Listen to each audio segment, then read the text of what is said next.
Hello students, welcome to my YouTube channel Sushma Rajgupta. हम लोग कर रहे हैं goods and services tax BCom third semester Punjab university Chandigarh, जिसमें आज का हमारा टॉपिक है benefits of registration, features of registration. चलिए शुरू करते हैं।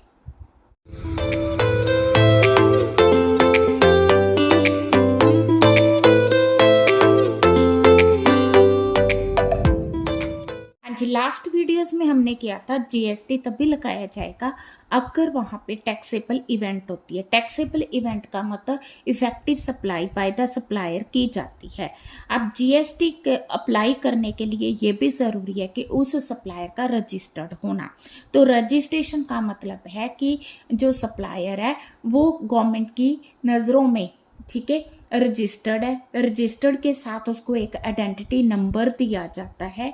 वो जो आइडेंटिटी नंबर के थ्रू जीएसटी पे करता है और जीएसटी को अपने आप को रजिस्टर करवाने के अपने अलग बेनिफिट्स हैं। अगर हमने क्लियर करना हो तो रजिस्ट्रेशन से फ़ायदा क्या है।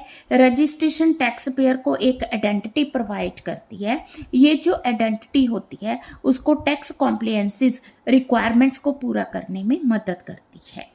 ठीक है, तो फायदा क्या है, what are the benefits of registration. तो सबसे पहला बेनिफिट है कि वो लीगल सप्लायर माना जाता है।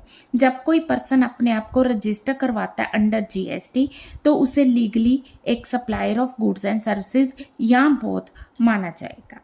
Legal authorization to collect tax, जब वो पर्सन रजिस्टर्ड होगा अंडर जीएसटी तभी वो अपने कस्टमर से टैक्स कलेक्ट कर सकता है। ठीक है, अगर वो रजिस्टर्ड नहीं है और वो कलेक्ट कर रहा है टैक्स अपने कस्टमर से तो ये एक तरह का क्राइम माना जाएगा। ठीक है, then legal authorization to pass credit to his buyer, अब वो तभी अपना इनपुट टैक्स क्रेडिट भी ले सकता है। जैसे एक्स एक पर्सन है, रजिस्टर्ड है, उसने गुड सप्लाई की टू द रजिस्टर्ड सप्लायर, कितने की 10,000 की। अब इस पर्सन ने आके गुड्स सप्लाई की हैं कितने की 11,000 की। इस पर्सन ने आके जॉय को जो कि रजिस्टर्ड है गुड्स ट्रांसफ़र की हैं 13,000 की। अब इस पर्सन ने 11,000 की गुड्स लेके 13,000 की सप्लाई की हैं, तो इसको सिर्फ टैक्स 11,000 नहीं पे करना पड़ेगा, इसको जो है 11,000 का इनपुट टैक्स क्रेडिट मिलेगा और 13,000 ये टैक्स पे करेगा। अल्टीमेट इसको 2,000 टैक्स देना पड़ेगा। 13,000 इसकी सप्लाई पे टैक्स बनता है क्योंकि इसने इनपुट टैक्स दिया है, तो इसलिए इसको अल्टीमेट टैक्स कितना देना पड़ेगा, 2,000 ही देना पड़ेगा। क्यों देना पड़ेगा, क्योंकि ये रजिस्टर्ड है, खुद भी रजिस्टर्ड है, जिससे गुड्स लिए हैं वो भी रजिस्टर्ड है, जिसको आगे गुड्स दिए हैं वो भी रजिस्टर्ड है। तो इनपुट टैक्स का बेनिफिट तभी मिलेगा अगर सप्लायर क्या है, रजिस्टर्ड है। Legal authorization to claim input tax credit, तो वो खुद भी आईटीसी क्लेम कर सकता है और वो जिसको गुड्स ट्रांसफ़र किया है उसको आईटीसी का बेनिफिट दे सकता है। हाँ जी, यहाँ पे पॉइंट है कि एक्स खुद रजिस्टर्ड है, ठीक है, उसने रजिस्टर्ड सप्लायर को 10,000 की गुड्स दी और अब एक्स जो है आईटीसी का बेनिफिट ले सकता है। अब इस रजिस्टर्ड सप्लायर ने आके रजिस्टर्ड पर्सन को ही गुड्स ट्रांसफ़र किए हैं 11,000 की, तो ये खुद भी इनपुट टैक्स ले सकता है। तो यहाँ पे और इस क्वेश्चन में, इस एग्जाम्पल में क्या डिफरेंस है, इसमें हमने बात की थी कि ये जो पर्सन है he can get the input tax credit. अब यहाँ पे हम बात कर रहे हैं वो खुद भी टैक्स बेनिफिट लेगा और आगे जो सप्लायर है उसको भी टैक्स बेनिफिट प्रोवाइड करेगा। अगर ये चीज़ सब पर्सन रजिस्टर्ड होंगे तो seamless flow of input tax credit होगा। तो रजिस्ट्रेशन सब सप्लायर की होनी बहुत ज़रूरी है। नेक्स्ट आज का टॉपिक है nature features of registration. Registration is pan based, ठीक है, जब भी किसी पर्सन ने अपने आप को जीएसटी के अंडर रजिस्टर करवाना है तो उसको वैलिड पैन जो है होना ज़रूरी है। ठीक है। अगर उसके पास परमानेंट अकाउंट नंबर नहीं है तो उसकी रजिस्ट्रेशन नहीं होगी। अब हम बात करेंगे नॉन रेजिडेंट टैक्सेबल पर्सन की, ठीक है। अब अगर वो पर्सन नॉन रेजिडेंट है, उसके पास पैन नंबर नहीं है, तो हम लोग अदर डॉक्यूमेंट्स के बेसिस पे उसको रजिस्ट्रेशन दे सकते हैं, ठीक है। For person who are registered to deduct TDS, अब जिन लोगों को GST के अंडर TDS की बेनिफिट मिलेगा तो उनको tax deduction and tax collection account number की ज़रूरत पड़ेगी अपने आप को रजिस्टर करवाने के लिए। नेक्स्ट है स्टेट वाइज और यूटी वाइज रजिस्ट्रेशन।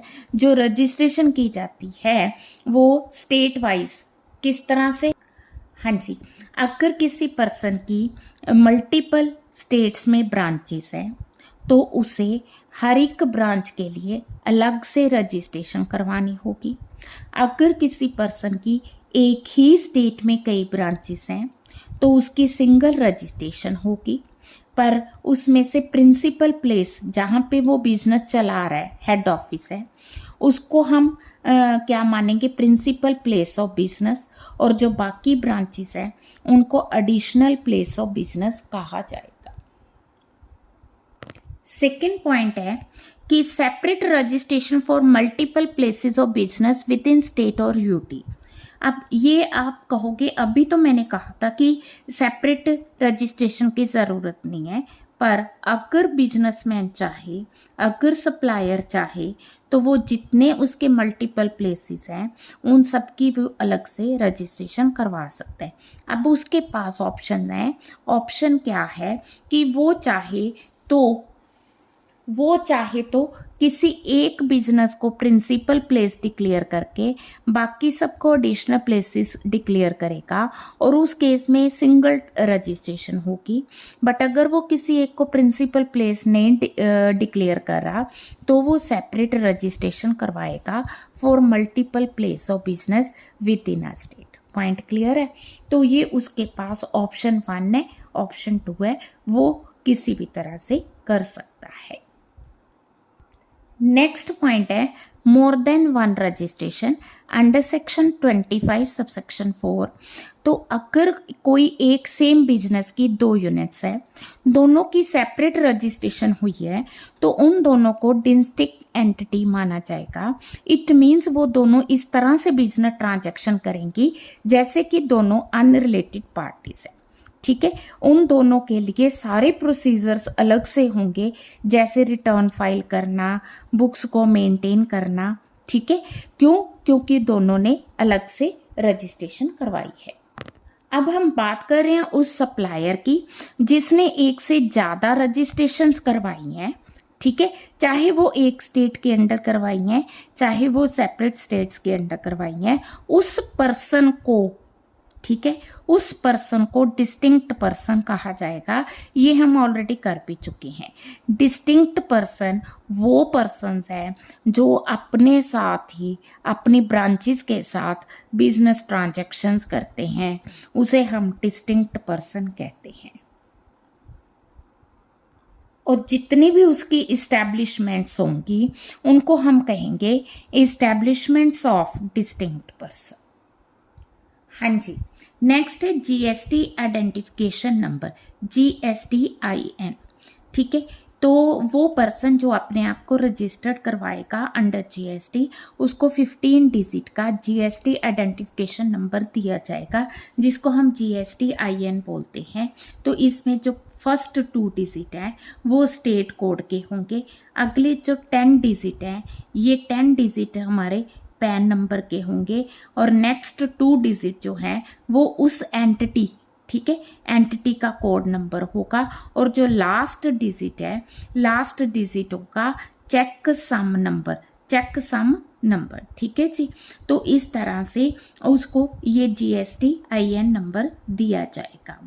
क्लियर है? ये जो GSTIN नंबर है ये सिंगल नंबर होगा, single number for all taxes होगा। It is not a tax specific number, ठीक है। Now what is the effective date of registration? हाँ जी, effective date of registration that depends कि आपने अप्लाई कब किया है। अगर कोई पर्सन जब वो लाइबल हो जाता है रजिस्टर करने के लिए, उसके 30 डेज़ के अंदर अंदर वो अप्लाई करता है, तो उस केस में उसकी डेट ऑफ एप्लीकेशन जो है वो उसकी इफ़ेक्टिव डेट ऑफ रजिस्ट्रेशन होगी। अगर वो आफ्टर 30 डेज़ अप्लाई करता है, then date of grant of registration ही उसकी इफ़ेक्टिव डेट ऑफ रजिस्ट्रेशन होगी। अगर कोई पर्सन अपनी मर्जी से करवा रहा है रजिस्ट्रेशन, तो date of order of registration ही इफ़ेक्टिव डेट ऑफ रजिस्ट्रेशन होगी। तो इसमें इन दोनों पॉइंट्स को जो है क्लियर किया गया है। जॉय सर्विसेज जो है, it is engaged in taxable supply of services, turnover exceeded 20 lakh. अब 1 नवंबर को उनको पता चला कि जो उनकी टर्नओवर है 20 लाख से ज़्यादा है, उनको अपने आप को रजिस्ट्रेशन करवाना ज़रूरी है। ठीक है, तो उनको रजिस्टर करवाना था 30 डेज़ से पहले उसने अप्लाई किया 28 नवंबर को, बिफोर विदिन 30 डेज़ अप्लाई किया है। तो इस केस में what is the effective date of registration जब उसने अप्लाई किया है। ठीक है, effective date of registration is जब उसकी लाइबिलिटी अराइज हुई है। लाइबिलिटी कब अराइज हुई है? 1 नवंबर को। सेकंड केस है, if Joy services apply for registration 3 दिसंबर। 3 दिसंबर का मतलब है आफ्टर 30 डेज़। अब इस केस में उसको 10 दिसंबर को रजिस्ट्रेशन ग्रांट की गई है, तो इफ़ेक्टिव डेट क्या होगी? तो इफ़ेक्टिव डेट होगी 10 दिसंबर, date of grant of registration. Next हमारा पॉइंट है कि रजिस्ट्रेशन की वैलिडिटी क्या होगी। तो जीएसटी रजिस्ट्रेशन का कोई एक्सपायरी डेट नहीं है। इट मीन्स कि जीएसटी रजिस्ट्रेशन जो है जब तक कैंसिल नहीं होगी, सरेंडर नहीं होगी, सस्पेंड नहीं होगी, तब तक वो वैलिड है। ठीक है, बट अगर हम बात करें नॉन रेजिडेंट की या कैजुअल टैक्सेबल पर्सन की, तो उनका वैलिडिटी पीरियड अथॉरिटीज़ डिसाइड करेंगी। ठीक है, या 90 डेज़, जब उनकी रजिस्ट्रेशन हुई है तो 90 days, which ever is earlier. मान लो उन्होंने कहा है कि विद इन 60 डेज़, तो अथॉरिटीज़ ने 60 डेज़ दिए हैं तो 60 डेज़ होगी। अगर अथॉरिटीज़ ने 100 डेज़ दिए हैं तो 90 day, which ever is earlier. ठीक है जी। Unique identity number.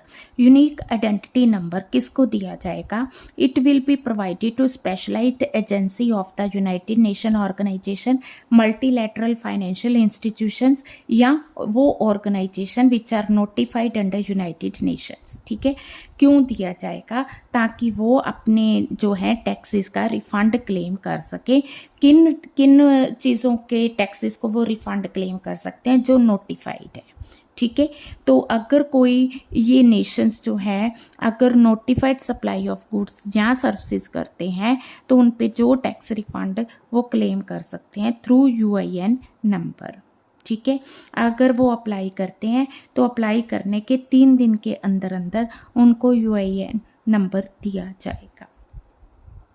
Next point है कि suo motu registration by the proper officer. अगर प्रॉपर ऑफिसर सर्वे करता है, इंक्वायरी करता है, इंस्पेक्शन करता है या सर्च करता है, करने पर उसे पता चलता है कि कोई पर्सन है जो कि मतलब लाइबल फॉर जीएसटी है और उसने अपने आप को रजिस्टर नहीं करवाया। ठीक है, तो वो क्या करेगा? वो उसको ऑर्डर इशू करेगा, जिसमें मतलब कि ऑर्डर इशू करेगा और उसको टेम्परेरी बेसिस पे जीएसटी नंबर देगा। अब उन जो ऑफिसर है उसने अपना काम कर दिया, इसके बाद ये जो पर्सन है ना, अगर तो उसको पता है कि मेरा टैक्स बनता है, मैं रजिस्टर होना चाहिए, तो वो application for registration with in 90 days देगा। अगर उसे लगता है कि नहीं मेरे साथ गलत हुआ है, धक्का हुआ है, then he can file appeal against such temporary registration. समझ के? अगर तो जस्टिफाई है, ठीक है कि उसकी सेल जो है एक लिमिट से ज़्यादा, उसको रजिस्टर करवाना ज़रूरी था, उसने नहीं करवाया, तो वो रजिस्ट्रेशन के लिए अप्लाई करेगा। अगर उसे लगता है कि नहीं ऑफिसर ने मेरे साथ गलत किया, मेरा तो जीएसटी बनता ही नहीं है, फिर वो अपील करेगा। Supply from territorial water. Next point, supply from territorial water. अगर कोई person territorial water of India से सप्लाई करता है देन उसको अपने आप को रजिस्टर करवाना होगा इन द कोस्टल स्टेट और यूनियन टेरिटरी। कौन सी union territory? Nearest point of appropriate base line, जहाँ पे उसकी बेस लाइन लोकेटेड है। हाँ जी, जैसे एग्जाम्पल दी है कि अगर टेरिटोरियल वाटर की सप्लाई की जाती है then nearest point of base line will decide the state. से service of inspection of ship is provided, कहाँ से? मुंबई से। तो प्लेस ऑफ सप्लाई क्या माना जाएगा? महाराष्ट्र। तो उस पर्सन को अपने आप को कहाँ पे रजिस्टर करवाना ज़रूरी है? In the Maharashtra. ये पॉइंट हम पहले भी कर चुके हैं कि जो रजिस्ट्रेशन है वो टैक्स स्पेसिफिक नहीं है।